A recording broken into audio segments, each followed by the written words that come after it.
अब क्योंकि तुमको पता चल चुका है कि प्रॉक्सी डिजाइन पैटर्न कहाँ पे यूज करना होता है, कौन कौन से यूज केसेस के होते हैं जहाँ पे एक्चुअल में हमें एक प्रॉक्सी डिजाइन पैटर्न का यूज केस होता है, तो हम स्टार्ट करेंगे प्रॉक्सी डिजाइन पैटर्न होता क्या है। सबसे पहले इसकी एक डेफिनेशन जो कि मैंने इंटरव्यूज के लिए ही प्रिपेयर की है, कि एक शॉर्ट डेफिनेशन जिसको आप एक लाइन में इंटरव्यूअर के सामने बोल दो और वो आपका मतलब समझ जाए। तो इसको आप नोट कर लो या इसका स्क्रीनशॉट ले लो जिससे आप ये भूलो मत, ठीक है। एंड देन अगर आप एक सीनियर डेवलपर हो तो ये फुल लेंथ की प्रॉक्सी डिजाइन पैटर्न की डेफिनेशन याद करके जाना।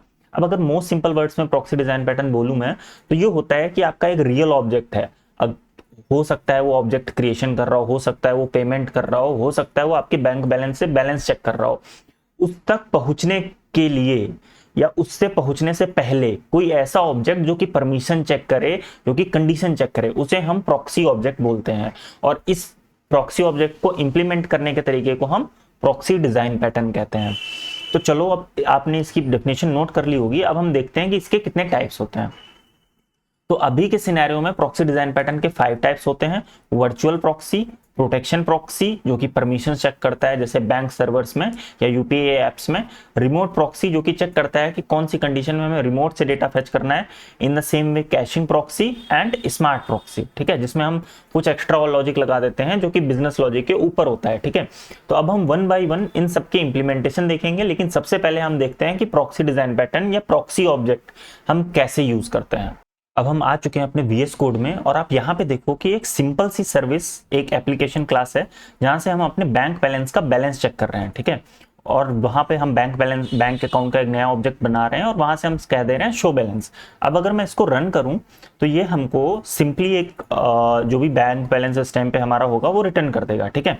लेकिन यहाँ पे आप देख सकते हो कि हमारे बैंक अकाउंट के ऊपर कोई भी प्रोटेक्शन नहीं लगी हुई है या वहां पे कोई भी सिक्योरिटी या परमिशन चेक नहीं है, इसलिए ये एक गलत तरीका है इंप्लीमेंट करने का। यहाँ पे हम प्रॉक्सी डिजाइन पैटर्न यूज नहीं कर रहे हैं। अब हमारे पास दो ऑप्शंस हैं, या तो हम बैंक अकाउंट के अंदर बैंक अकाउंट क्लास में ही एक इंप्लीमेंटेशन कर दें जाके। उससे क्या होगा कि जितनी भी जगह बैंक अकाउंट क्लास यूज हो रही होगी सब जगह एरर आ जाएगा। यहाँ पे हम केवल एक जगह यूज कर रहे हैं। आप एक बड़े प्रोजेक्ट का सोचो, आईसीआईसी बैंक का सर्वर देखो, वो आईसीआईसी ऐप में यूज कर रहे होते हैं, क्रेड उनका अकाउंट यूज कर रहा होता है, गूगल पे यूज कर रहा होता है, नेट बैंकिंग में यूज कर रहे होते हैं, एंड ऐसे बहुत सारे इंप्लीमेंटेशन होते हैं। तो उनका सारा जगह वो इंप्लीमेंटेशन फट जाएगी, इसलिए ये ऑप्शन हम इंप्लीमेंट नहीं कर सकते हैं। दूसरा ऑप्शन कि हम बैंक अकाउंट के ऊपर कुछ ऐसा इंप्लीमेंट कर दें जिससे बैंक अकाउंट तक रिक्वेस्ट जाने से पहले उस प्रॉक्सी से होके जाए और वो चेक कर ले क्या परमिशन है या नहीं है।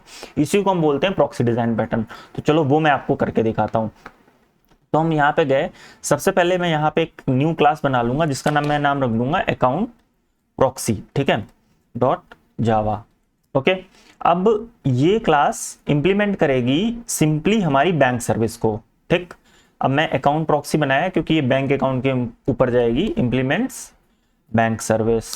अब बैंक सर्विस के अंदर जो भी मेथड्स हैं हम उनको सिंपली इंप्लीमेंट कर लेंगे। ओके, अब क्योंकि इसका काम क्या है कि ये एक सिंपली सिक्योरिटी लेयर ऐड करेगी, तो हम उसके लिए क्या लें, यहाँ पे हम ले लेते हैं प्राइवेट स्ट्रिंग। अभी के लिए मैं लेता हूं हमारा नाम, कि सपोज अगर सुब्रत ने पेमेंट किया है देन ओनली पेमेंट प्रोसेस होना चाहिए, अदरवाइज नहीं। एंड देन अगर ये सक्सेसफुल रहता है तब हमको यूज करना पड़ेगा बैंक अकाउंट, ठीक है, कि अगर ओके नेम सही है तब हमें अकाउंट से प्रोसेस करना है। अब हम इसका कंस्ट्रक्टर बना लेते हैं अकाउंट प्रॉक्सी, जो कि इनपुट में ले लेगा यूजर का नेम, कि भाई अपना नेम बता दो, एंड देन उसको सेट कर देगा हमारे नेम में इक्वल्स टू नेम। एंड अगर ये कंडीशन सही है तब हमारा अकाउंट बन जाएगा जो कि हुआ new bank account, and that's it, हमारा काम खत्म। अब हम यहाँ पे आ जाएंगे और ये शो बैलेंस में चेक करेगा सिंपली कि if this dot name, if name dot equals ignore case, ठीक है। और यहां पे एक कंडीशन रहेगी कि अभी के लिए ये केवल मेरा अकाउंट है, ठीक है। तो उस कंडीशन में ये चेक कर लेगा कि हाँ ठीक है, अलाउ कर दो कि ये बैंक बैलेंस चेक कर सकते हैं। मतलब अभी के लिए मैं यहाँ पे हार्ड कोडेड दे रहा हूँ कि सुब्रत का नाम होना चाहिए, एंड देन उसके पास परमिशन आ जाएगी कि हाँ आप बैलेंस चेक कर सकते हो, डॉट शो बैलेंस, ठीक है, जो कि हमारा ऑलरेडी इंप्लीमेंटेड मेथड है जो कि हम अभी अपनी एप्लीकेशन में यूज भी कर रहे हैं, ठीक। अब यहाँ पे अगर एल्स में जाएंगे तो ये दिखा देगा हमको बता देना है कि आप इनवैलिड यूजर हो, you can not check balance, ठीक, इनवैलिड यूजर। अब हमारी ये इम्प्लीमेंटेशन हो गई। अब हमको क्या करना है, हमें सिंपली अपनी एप्लीकेशन में जाना है और बैंक अकाउंट की जगह पे bank proxy, account proxy, account proxy, and यहाँ पे अब हमारा नेम चला जाएगा।